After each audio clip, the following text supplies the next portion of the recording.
Hello, I'm Russell Michaels and welcome back to Cine Politics, where we review films and documentaries from around the world and discuss the social and of course the political issues which have inspired the filmmakers. Before I introduce my guests, we've a quick report following an incident in London this week. Cinema and politics collided at the London premiere of Daniel Craig's latest film, Defiance, which tells the story of three Jewish brothers who escaped from Nazi-occupied Poland and fought back against Hitler's army. The red carpet event was disrupted by campaigners protesting against the actions of Israeli armed forces in Gaza. Daniel! What good are movies if they don't change the world? Say a prayer for Gaza, Daniel!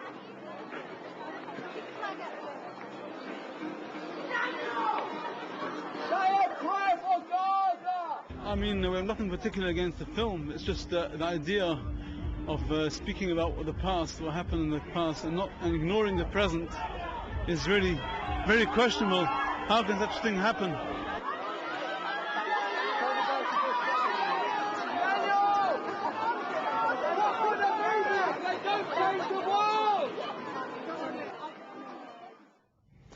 So foreign policy is always linked to the subject we're discussing today, government secrecy. My guests today are Hanny Masham, former MI5 intelligence officer, and Matt Buchensky, editor of Little White Lies magazine. Very warm welcome to the programme. We're discussing the documentary Secrecy by Peter Gallison and Rob Moss. In 1 year, the Bush administration classified 5 times the number of pages that were added to the Library of Congress. So Gallison and Moss's film asks, is so much secrecy a bad thing? Their film attempts to answer this by exploring the past and present shadow worlds of America's government secrets. They show how secrecy can save lives and protect national security, but they also warn how secrecy can corrupt, from extraordinary renditions to warrantless wiretaps and Abu Ghraib. So before my guests divulge their thoughts, on a strictly need-to-know basis of course, let's see a clip from Secrecy. The secrecy prevents the alert. The secrecy prevents informed action. The secrecy prevents democratic deliberation. The secrecy prevents effective counterterrorism. To fight terrorism, we need to know. Like the passengers on Flight 93, we need to know. Should Americans be involved in operations that kidnap foreign people, and should they make them disappear?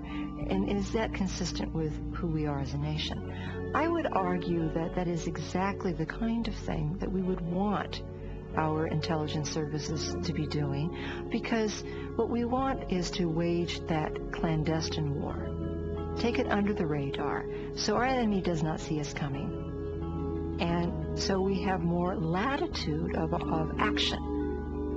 And we can use methods that are not necessarily consistent with the values of Americans.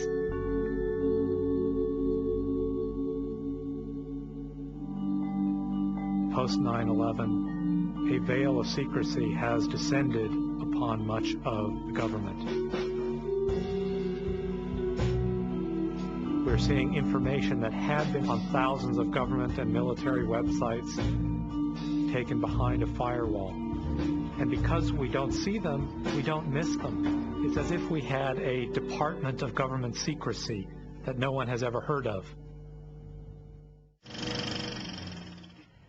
So government secrecy in America particularly, it's a vast and intriguing subject. To start with you, Matt, what does the film do representing both the pro and anti-secrecy arguments? Does it convince? Does it do it successfully? I think, well, the anti-secrecy argument is really that keeping secrets doesn't work. That it doesn't do the job that those who say that we do need secrets claim that it sets out to do, which is kind of keeps us safer. So you see the guy sort of saying there that in the 9/11 report, the one thing he said that could actually have helped to prevent the attacks was that if some of the information that the FBI and the government hadn't actually been kept secret, then it actually might have derailed those plans. And that is quite a strong argument, but at the same time, this isn't a film which sets out in purely kind of polemic terms to say that it's either one or the other. But of course what they were saying there was that secrecy kept from one agency secret from another agency. But what about the people of America themselves? Annie, who actually decides what is secret and what the public power in America is granted, apparently from the people to the government? Who decides what they won't know? Well, it sounds from this film as if it's now divulged completely into the hands of the president. I mean, any notion of democratic control and democratic oversight is a thing long gone. And it's quite interesting because I think many Western democracies, America included, are going helter-skelter down the path which the UK has always inhabited when it comes to secrecy laws. The UK has had the most draconian secrecy legislation of any Western so-called democracy in the last 90 years. And that's played havoc, one, with our national security, and two, with our economic well-being as well. So are you saying that America is not the only country, that this film does relate to a lot of other countries too, particularly UK? Very much so, and I think since Bush came to power, it has gone further down the path of the UK model, to its democratic detriment as well. I mean, it's no longer an open democracy. As you say, the power is given by the people to the government to act in their name, not to be told by some remote and totalitarian regime how they can live their lives. But actually, I think what's interesting is one of the areas in which the film is a bit less successful is that it's difficult to argue against the idea that we shouldn't keep secrets at all. It's not very good on that kind of middle ground. It doesn't really sort of go into which secrets are necessary. But then I think actually because it's got bigger ideas on its mind of who can you trust to tell us what should be secret. Well, I think it does, and the consequences of some secrets being kept are more serious than the other consequences of other secrets being kept. Let's pause there and see a clip where a special reporter from the Washington Post took on the secrecy surrounding the Bush administration's claims for weapons of mass destruction in Iraq. There is a need for secrecy in order to protect the national security of the United States.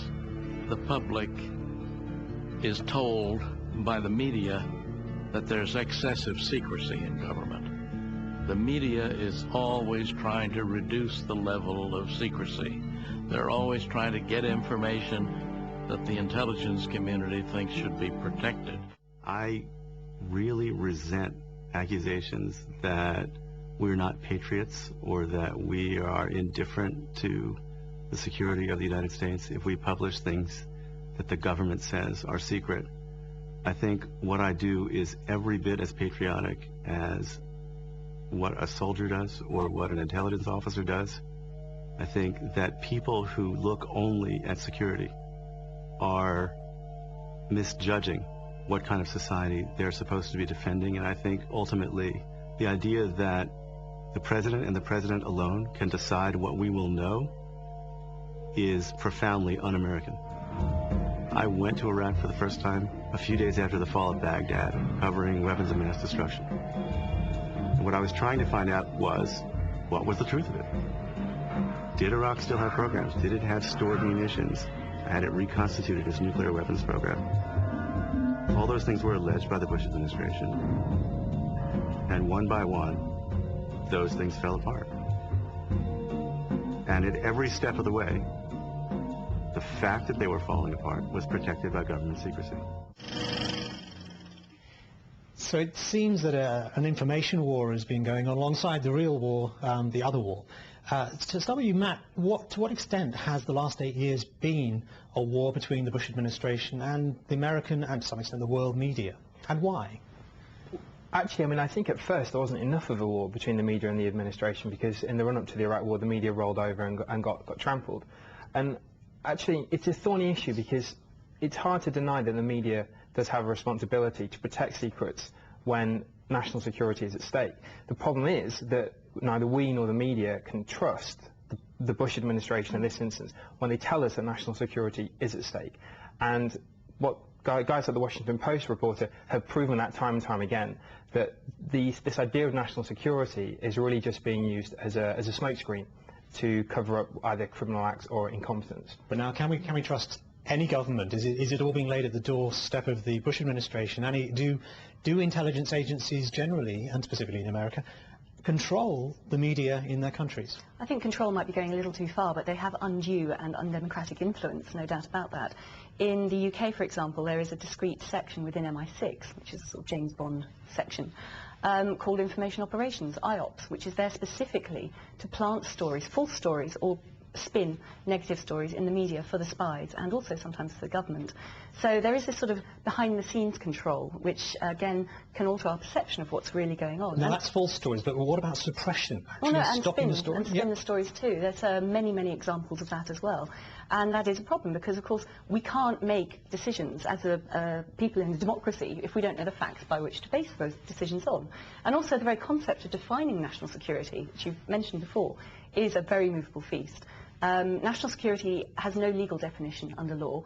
It's used all the time to suppress dissent, criticism, debate, participation in our government, and it's a fig leaf for the spies. So particularly, Matt, in the 2004 elections in America, for example, Yeah. Bush was saying, you know, elect me again because I am the commander-in-chief in a war. Yeah. What kind of consequences have there possibly been for democracy itself in America due to the secrecy policies?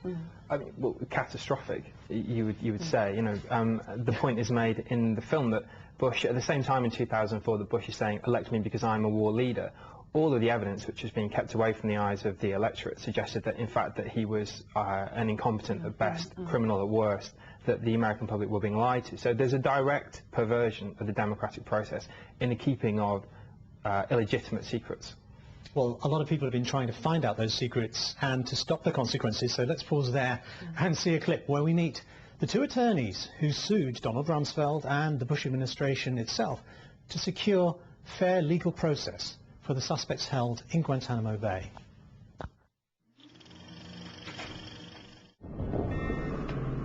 In November 2001, Salam Hamdan was fleeing the Afghanistan border and trying to cross over into Pakistan. The Americans ultimately brought him to Guantanamo Bay because he had admitted being Osama bin Laden's personal driver. It was definitely a really low-level, small fry guy, but at least the administration could say, well, we got people related to the bad guys there. President Bush, on November 13, 2001, issued a military order for the trial of suspected terrorists at Guantanamo Bay. He was going to set up the entire trial system on his own. Now, anyone who's studied the Anglo-American criminal justice system knows that the one thing you cannot do, the most basic foundational thing, is kick someone out of their own criminal trial. What President Bush's order set out to do was permit defendants, in the name of protecting secrets, to be kicked out of their own trials, to be literally put to death on the basis of information that they never got to see. The brilliance of the Constitution is set up in this idea that no particular branch gets all the power.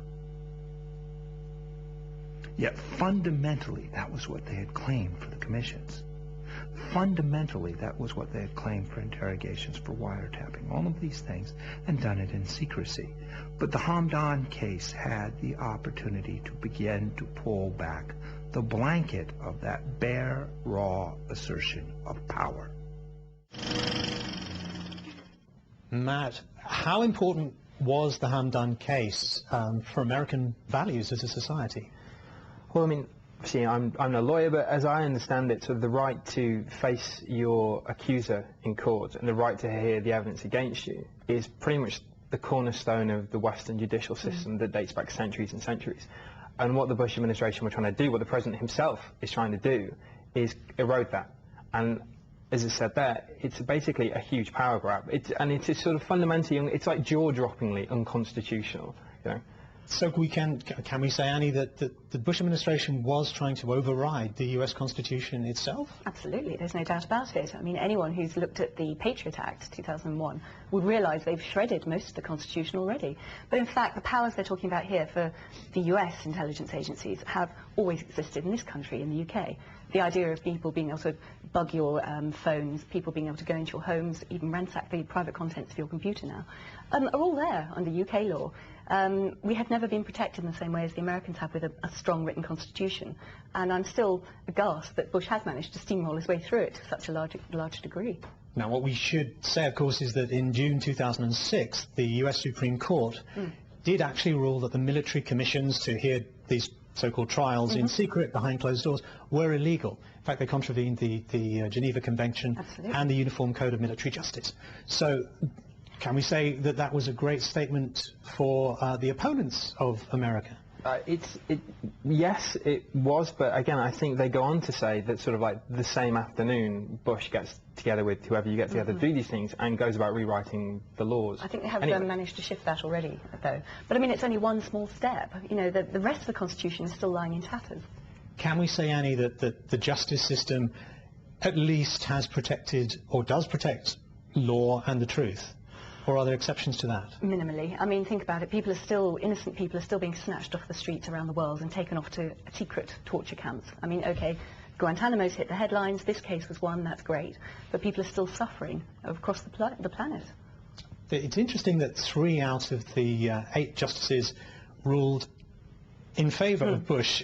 Matt, what does that tell us as well about the makeup of the Supreme Court and where the power lies in terms of the legal rulings? I think it tells us to just to put our heads in our hands and worry and generally start to panic at some point. At least it would do perhaps if we weren't kind of convinced that a change was kind of coming over the next sort of few months with Obama sort of taking control. But it's a genuinely worrying thing. I think it tells us that the perception of what freedoms we ought to have has shifted so far, or been repealed in a way. It's kind of gone backwards so far over the last 8 years that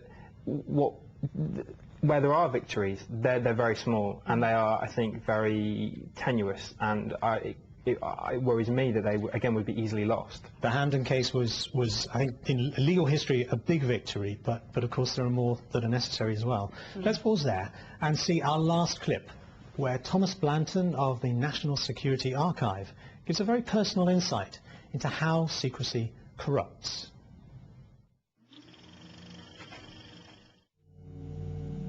What's fascinating to me about the techniques they used at Abu Ghraib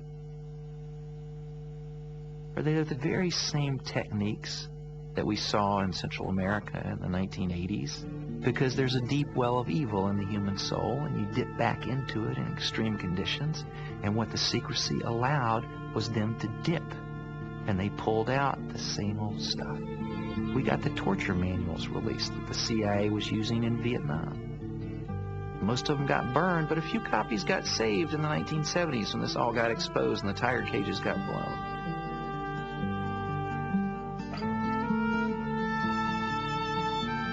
Now they're back in the 1980s, and oh my God, an existential threat again. Those communists are on their way to Harlingen, Texas. They're going to threaten our very being, our American fabric. We've got to dip back into the well or go to the back of the file cabinet. Ooh, let's find that old manual. Aha, here's one. Here's how you do it. You neutralize the people like school teachers or nurses who might deliver something that people would value in the Nicaraguan countryside. Neutralize. Don't use the word assassinate. Don't use the word murder, but everybody knows what you're talking about. It's part of the dark well at the heart of the human soul. You dip back in. Oh, we clean up our act in the 90s, the decade of the openness. We're spreading human rights and the rule of law all over the world. Democratization. This is great. Boom, they attack the World Trade Center. Hey, gloves are off. Let's go to the back of the file cabinet, except now it's the back of the hard disk. Let's fire in that little tidbit. How do you do this? Same piece comes back because the secrecy allows us to dip.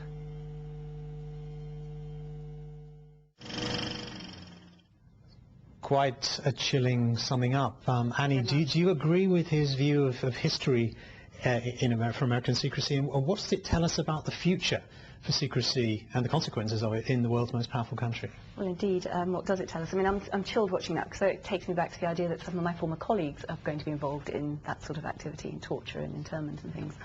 It's a major, major problem for us as a democracy. We need to get to grips with it. We need to say enough's enough, line in the sand. We are protecting our basic humanity and our basic human rights. Now, you resigned on the basis of... that MI6 was funding an assassination attempt against Colonel Gaddafi of Libya in 1996, false flag terrorism. So yes, I've seen it from the inside that they do indeed go around neutralising or attempting to neutralise people. But the point is as well, on the issue of secrecy, we have here secrecy laws generally are used to stop this sort of information coming out. They're generally used to stop embarrassment on the part of the spies. And in fact, yes, there are real secrets that we do need to protect, like agent lives or sensitive operational techniques. But the vast majority of this stuff, once the operation is over, can come out. And it should within a democracy, so that people can see what is done in their name and take decisions about how they want to be governed in the future. If we go further and further down the rabbit hole of increasing secrecy, we are going to wake up one morning and find we're all living in a totalitarian regime, I think. I think this is the thing about the keeping of secrets, is that it infantilizes us. Because it allows us to live in denial. Going back to the very first clip that we showed, you have the CIA agent who's saying, well, we want to fight these clandestine wars, but we don't kind of want to admit to it. Well, she was chilling. You have to kind of fight that sort of instinct, because it's sort of incumbent on all of us to take a responsibility for the things that are done in our name. And if you live in a culture of secrecy, which sort of leads almost inexorably to a culture of power abuses, then by giving up that responsibility, it's a societal problem. So very briefly, Annie, just to sum up, how can we relate to the present day, the situations that are going on now, to the warnings about secrecy that we're being told? I think we need to re-empower ourselves democratically and become good citizens again, which means questioning, not believing everything we read in the mainstream media, taking action when we see atrocities happening like what's going on in the Gaza Strip at the moment, not just being passive consumers of the media.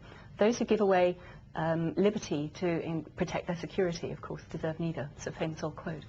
Vigilance always. Well, that's all we've time for, but thank you very much.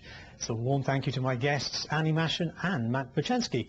And also, thank you. And I hope you'll join us again next week at the same time, Wednesday at 3:35 p.m. GMT. But in the meantime, we're eager to hear your views too. So please do email us at the address on the screen, cinepolitics@presstv.co.uk. and join the debate with your questions or any suggestions for future films that we can discuss. But for now, goodbye.